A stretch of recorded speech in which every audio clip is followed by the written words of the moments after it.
"You know this is wrong, right?" Finn's voice was low, husky, and it sent shivers down my spine. His hands were still on my waist, his body pressed against mine in a way that left no room for misunderstanding. Don't eat. I whispered back, my breath catching as I tilted my head up to meet his gaze. His eyes were dark, intense, and they burned with something I hadn't seen in years: desire. For me, the air between us was thick, charged with an electricity that made my skin tingle. My heart was pounding so loudly, I was sure he could hear it. It was wrong, so wrong, but in that moment I didn't care. All I could think about was how alive I felt, how his touch ignited a fire I thought had long since burned out. Finn. The name echoed in my mind like a forbidden prayer. He was young, barely in his mid-20s, and I wasn't, 40 years old, divorced, and resigned to a life of quiet routine. Or, at least, I had been until he walked into my life. It had all started with a broken faucet. Of all things, a faucet. I'd been living in the same house for over a decade, and in that time, I'd grown used to its little quirks. The creaky floorboards, the drafty windows, the way the bathroom's sink occasionally dripped no matter how tight I turned the knob. But that day, the drip had turned into a full-blown leak, and I knew I couldn't ignore it any longer. I'd called the plumber on a whim,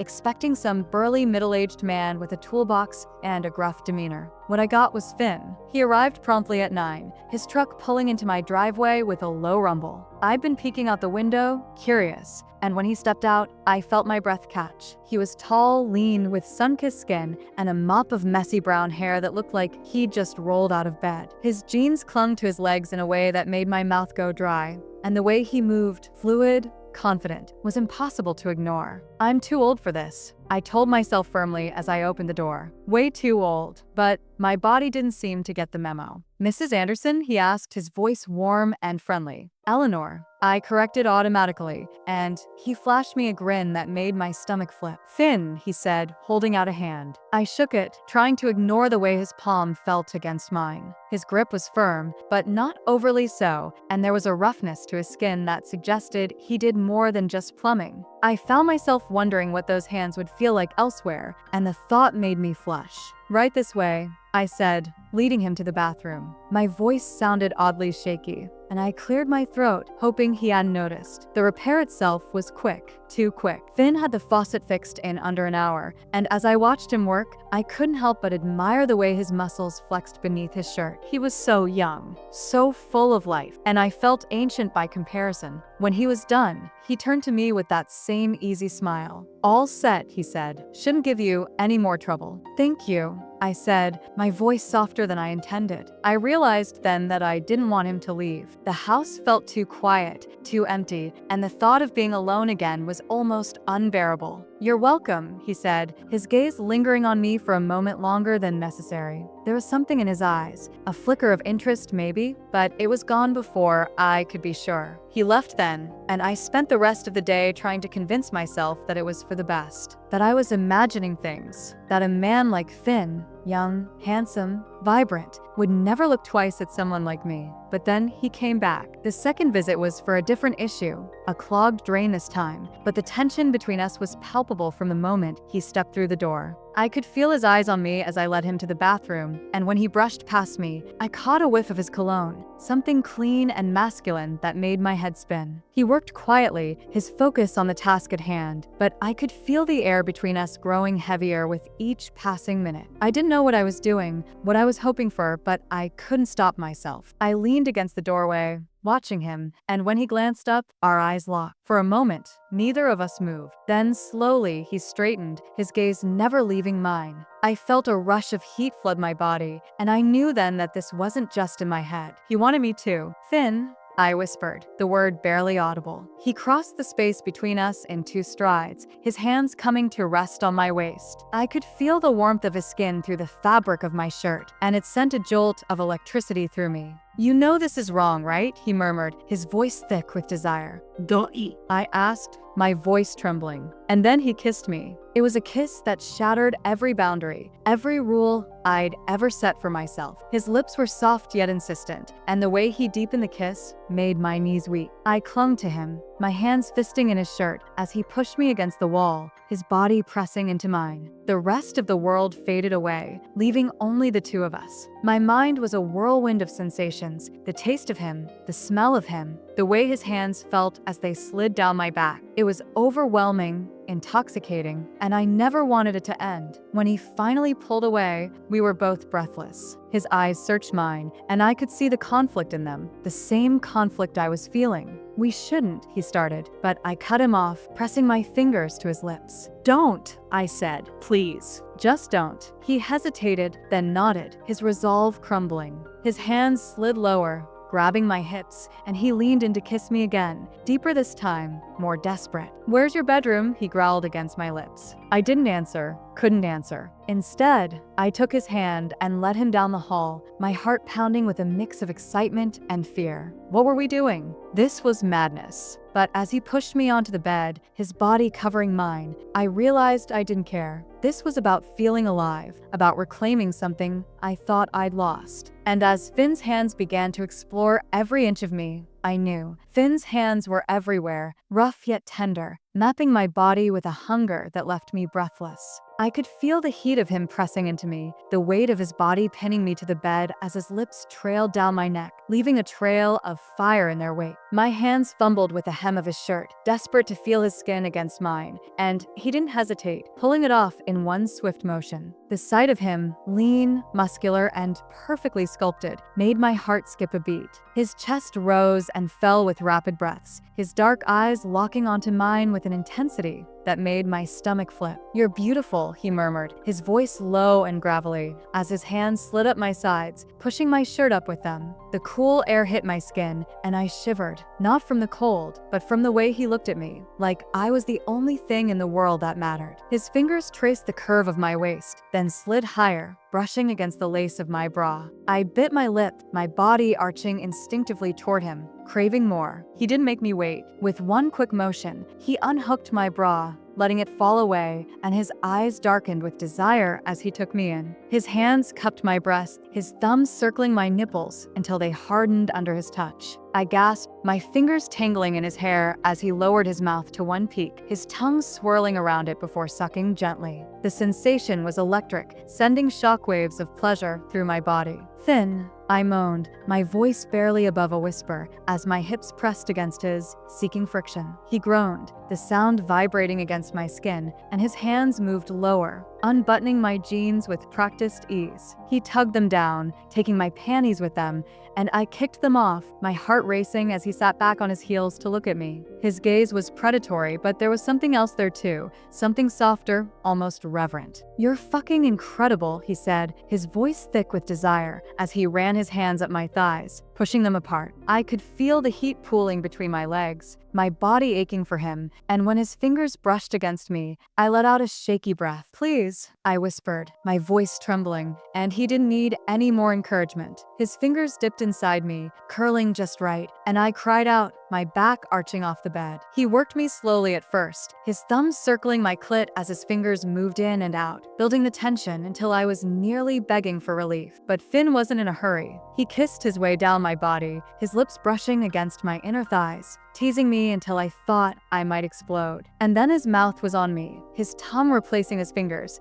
and I buried my hands in his hair, my hips lifting off the bed as he licked and sucked, driving me closer and closer to the edge. I could feel the pressure building, the coil tightening in my stomach, and just as I was about to tip over, he pulled away, leaving me gasping and desperate. "Finn," I said, my voice a plea, and he smirked, the confidence in his eyes making me melt. He stood, shedding the rest of his clothes, and the sight of him, fully, gloriously naked, left me speechless. He was perfect, every inch of him, and the way he looked at me, like he wanted to devour me, sent a thrill through my body. He climbed back onto the bed, positioning himself between my legs, and I could feel the heat of him, the length of him pressing against me. "Are you sure?" he asked, his voice rough, searching my face for any hesitation. But there was none. I wanted this, wanted him, more than anything. I nodded, my hands gripping his shoulders, and he kissed me, deep and passionate, as he finally pushed inside me. The feeling was indescribable, the fullness of him stretching me, filling me in ways I'd forgotten were possible. I moaned, my nails digging into his back, and he stilled, his forehead resting against mine as we both caught our breath. "You feel so good," he murmured, his voice strained, and I nodded, unable to form words. He began to move, slow and deliberate, each thrust sending waves of pleasure through my body. I wrapped my legs around his waist, pulling him deeper, and he groaned, his pace quickening. The room was filled with the sound of our breathing, our moans, the bed creaking beneath us as we moved together, lost in the moment. I could feel the tension building again, tighter this time, and I clung to him, my body trembling as he drove me closer to the edge. "Finn," I gasped, my voice breaking, and he kissed me, swallowing my cries as I finally shattered, my body convulsing around him. He followed soon after, his movements becoming erratic as he spilled inside me, his name falling from my lips like a prayer. We collapsed together, both of us breathing heavily, our bodies still intertwined. His arms wrapped around me, holding me close, and I rested my head on his chest, listening to the steady beat of his heart. For a moment, everything was perfect, but as the haze of pleasure began to fade, reality crept in, and I felt a pang of uncertainty. What did this mean? What were we doing? Finn must have sensed my hesitation because he tilted my chin up, forcing me to meet his gaze. "Hey," he said softly, his thumb brushing against my cheek. "Don't overthink it. Just be here with me, okay?" I hesitated, searching his eyes for answers I wasn't sure I was ready to hear. "But what happens now?" I whispered, my voice barely audible. He smiled, a slow, easy grin that made my heart skip a beat. "We'll figure it out," he said, his fingers tracing patterns on my skin. "But right now, I'm not going anywhere." His words should have reassured me, but they didn't. Instead, they left me with more questions, more doubts. I opened my mouth to speak, but before I could say anything, he leaned in, silencing me with a kiss that made my head spin. "Don't think," he murmured against my lips. "Just feel." And as his hands began to wander again, I realized his lips were insistent, demanding, and I surrendered to the heat that burned between us. "Just feel," he had said, and I was doing exactly that. Every touch, every kiss, every breath between us felt electric, as if the world had narrowed to just the two of us in this tangled mess of sheets and desire. Finn's hands roamed over my body with a possessiveness that made me shiver. His calloused fingers traced the curve of my hip, and I arched into him, craving more. He laughed softly, a low, rumbling sound that vibrated against my skin. "You're so beautiful," he murmured, his lips brushing against my neck. "I can't get enough of you." His words sent a jolt of warmth through me, but they also stirred the unease that lingered in the back of my mind. This is too good to last, I thought. A man like him, young and full of life, couldn't possibly want someone like me for more than a fleeting moment. But before I could voice my doubts, Finn's mouth found mine again, silencing my thoughts with a kiss that was both tender and fierce. "Don't overthink it," he whispered, pulling back just enough to meet my eyes. His dark gaze was intense, unwavering, as if he could see straight into my soul. "This isn't about age or what anyone else thinks. It's about us, about this, right here, right now." I wanted to believe him, to let go of the fear that gripped me, but it wasn't that easy. "Finn," I began, my voice trembling, "what if this is just a fling for you? What if tomorrow you decide you've had your fun and move on?" He cupped my face in his hands, his thumbs brushing against my cheeks. "Eleanor," he said, his tone serious now, "I'm not here for a fling.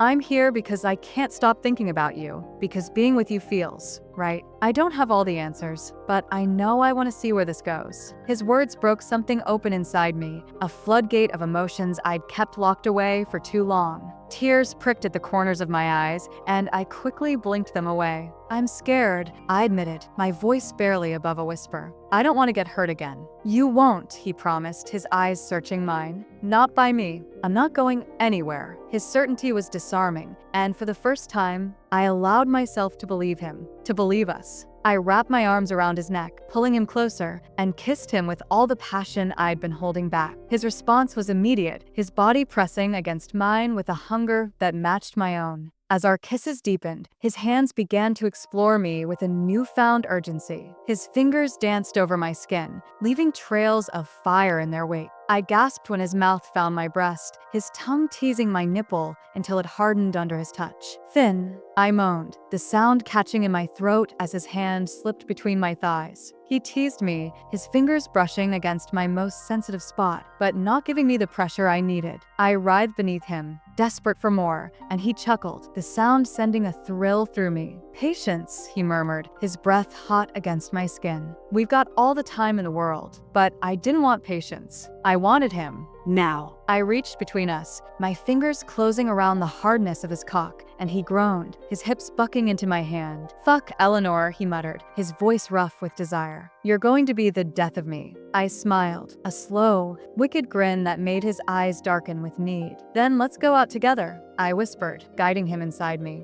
The moment he entered me, it felt like coming home. Our bodies fit together perfectly, moving in a rhythm that was as natural as breathing. His thrusts were slow at first, deliberate, as if he wanted to savor every second. But as the tension built between us, his movements grew faster, more urgent. "Look at me," he commanded, his voice thick with emotion. I opened my eyes, meeting his gaze, and what I saw there took my breath away. There was so much in his eyes. Desire, yes, but also something deeper, something that made my heart ache in the best possible way. "Finn," I whispered, my hands clinging to his shoulders as the pleasure spiraled higher and higher. He leaned down, capturing my lips in a kiss that was as much about connection as it was about passion. And when I came, it was with his name on my lips and his body wrapped around mine. Afterward, we lay tangled together, his arm draped over my waist as we caught our breath. The silence between us was comfortable, but I could feel the questions lingering in the air. The doubts, the fears. "What are you thinking about?" Finn asked, his fingers idly tracing patterns on my skin. I hesitated, unsure of how much to share. "I'm thinking about us," I admitted finally, "about whether this can really work." He turned to look at me, his expression serious. "It can," he said firmly, "if we want it to. But what about the age difference?" I asked, voicing the worry that had been nagging at me. "What about what other people will think?" Finn sighed, propping himself up on one elbow so he could face me. "Eleanor," he said, his tone gentle but firm, "I don't care about any of that. All I care about is you, about how you make me feel. The rest of the world can think whatever it wants." I wanted to believe him, to let go of my insecurities and just enjoy what we had. But it wasn't that simple. "I'm not sure I can just ignore it," I admitted. Finn leaned down, pressing a soft kiss to my forehead. "You don't have to ignore it," he said, "but don't let it control you either. This is our life, Eleanor. Ours, not anyone else's." His words resonated with me, and for the first time, I felt a glimmer of hope. Maybe we could make this work. Maybe it didn't matter what anyone else thought. "Finn," I whispered, my hand reaching up to brush against his cheek. But before I could finish, his lips were on mine again, cutting off my words with a kiss that was as much about reassurance as it was about passion. And in that moment, I let myself believe, even if just for a little while, that maybe, just maybe, we could have something real. Finn's kiss lingered, his lips soft yet demanding, and I felt the tension in my body melt away. His hands moved to cradle my face, fingers brushing against my skin in a way that sent shivers down my spine. This was what I'd been missing. This connection, this raw, unfiltered desire that made my heart race and my body ache. When he finally pulled back, his dark eyes locked onto mine, and I could see the same fire burning in him. "Eleanor," he murmured, his voice low and rough, "you have no idea what you do to me." I felt a blush creep up my neck, but I didn't look away. Instead, I let my hand slide down to his chest, feeling the steady thrum of his heartbeat beneath my fingers. "Show me," I whispered, my voice barely audible. He didn't need to be told twice. His lips crashed into mine again, this time with a hunger that left me breathless. His hands moved to my waist, pulling me closer until there was no space left between us. I could feel the heat of his body against mine, and it sent a jolt of electricity straight to my core. "Finn," I gasped as his lips trailed down my neck, nipping and sucking at the sensitive skin.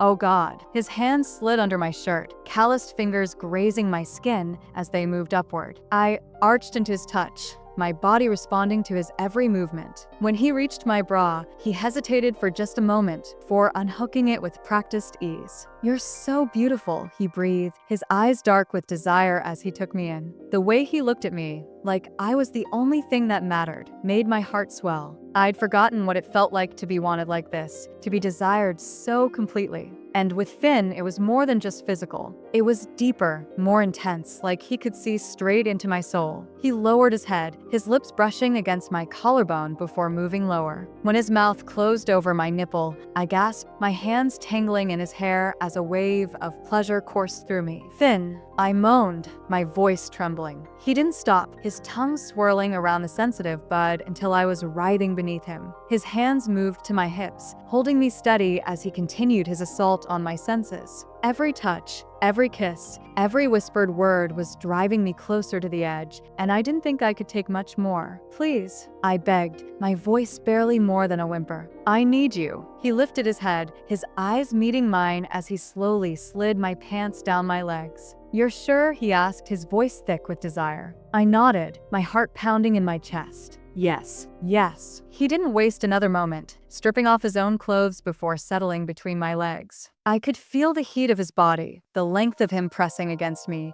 and it sent a thrill of anticipation through me. Eleanor, he whispered, his breath warm against my skin. I've never felt like this before. His words made my heart soar, but before I could respond, he was pushing into me, filling me in a way that made me gasp. Finn, I breathed, my hands gripping his shoulders as he moved inside me. He started slow, his eyes never leaving mine as he set a steady rhythm. But it didn't take long for the pace to quicken, his thrusts becoming harder, more urgent. I could feel the tension building inside me, my body tightening around him as I got closer and closer to the edge. Look at me, he commanded, his voice rough with need. I met his gaze, and in that moment, it felt like the rest of the world had disappeared. There was nothing but us, our bodies moving together, our hearts beating as one. And as the wave of pleasure finally crashed over me, I cried out his name, my hands clinging to him as I came undone. He followed me moments later, his body shuddering as he spilled inside me. For a long moment, we just stayed like that, our breaths mingling as we came down from the high. But as the reality of what had just happened began to sink in, a pang of uncertainty crept into my mind. What now? I wondered, my fingers tracing patterns on his back. What happens after this? Finn, I started, my voice quiet. Do you? I trailed off, unsure how to put my thoughts into words. He lifted his head, his eyes searching mine. Do I what? He asked, his voice gentle. I hesitated, my heart pounding in my chest. Do you think this is just a fling? Or do you think it could be more? He didn't answer right away, and for a moment, I was afraid I'd ruined everything. But then he leaned down, pressing a soft kiss to my lips. Eleanor, he said, his voice steady. I don't know what the future holds, but I know I want you in it, for as long as you'll have me. His words made my heart swell, and for the first time in a long time, I felt a sense of hope. Maybe this wasn't just a fleeting thing. Maybe this could be something real. But before I could respond, his lips were on mine again, and I lost myself in the feel of him. The future could wait. Right now, all that mattered was this moment, this connection, this passion, this love that had awakened something in me I thought was long gone. And as Finn's hands began to roam my body once more, I knew I was exactly where I was meant to be. When I woke up the next morning, Finn's arm was draped lazily over my waist, his body warm and solid against mine. The morning light filtered through the curtains, casting a soft glow across the room. I lay there for a moment, soaking in the quiet intimacy of the moment, my heart swelling with a mix of gratitude and lingering uncertainty. I'm not sure how long we stayed like that, but eventually Finn stirred, his hand tightening around my waist as he pressed a sleepy kiss to the back of my neck. Morning, he murmured, his voice rough with sleep. Morning, I whispered back,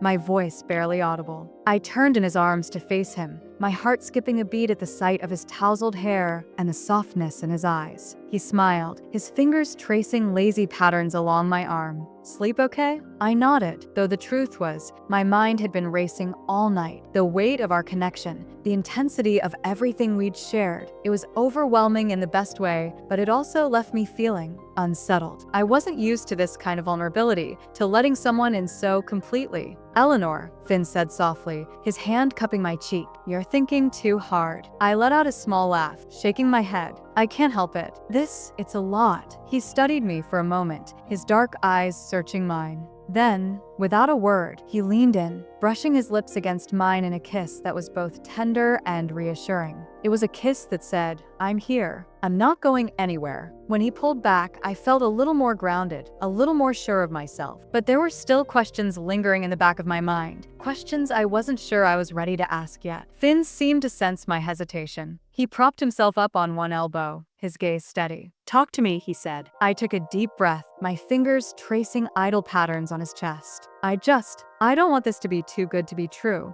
You know." He smiled, a slow, lazy smile that made my stomach flip. "It's not too good to be true. It's just good." His words warmed me, but I couldn't shake the feeling that there was more we needed to talk about. "Finn," I started, my voice hesitant. "What happens now? I mean, where do we go from here?" He didn't answer right away. Instead, he leaned down, pressing another kiss to my lips, this one deeper, more lingering. When he pulled back, his eyes were dark with desire. "We take it one day at a time," he said. "No rushing, no overthinking. Just us." His words made me feel lighter, as if he'd lifted a weight off my chest. One day at a time. I could do that. I could focus on the present, on the way his body felt against mine, on the way his touch made me feel alive in a way I hadn't in years. I smiled, my hand sliding up to tangle in his hair. "One day at a time," I repeated, my voice soft but firm. Finn's lips curved into a smile, and then he was kissing me again, his hands roaming my body with a hunger that left me breathless. It was as if he couldn't get close enough, as if he needed to remind me, and himself, of the connection we shared. And I let myself get lost in it. Let myself forget about the questions,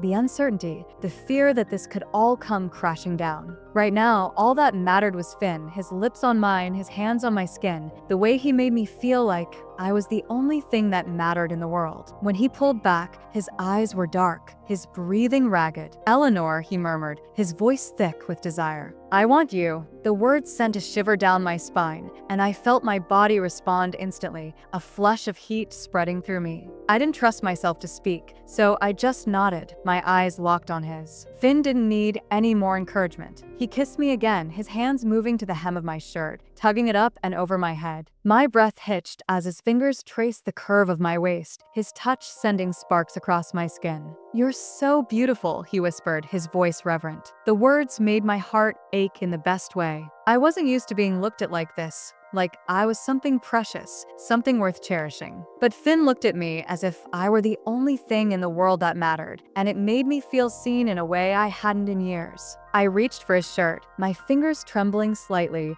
as I pulled it over his head. His chest was lean and muscular, his skin warm beneath my touch. I let my hands roam, exploring the planes of his body, memorizing every detail. Finn's breath caught, his hands stilling on my hips. "Eleanor," he growled, his voice low and intense. "You're driving me crazy." I smiled a slow, knowing smile. "Good," I whispered, leaning in to press a kiss to his chest. He groaned, his hands tightening on my hips as he pulled me closer. And then his lips were on mine again, his kiss fierce and demanding. It was as if he couldn't get enough of me, as if he needed to prove to himself, and to me, that this was real. I let myself get lost in it, in the feel,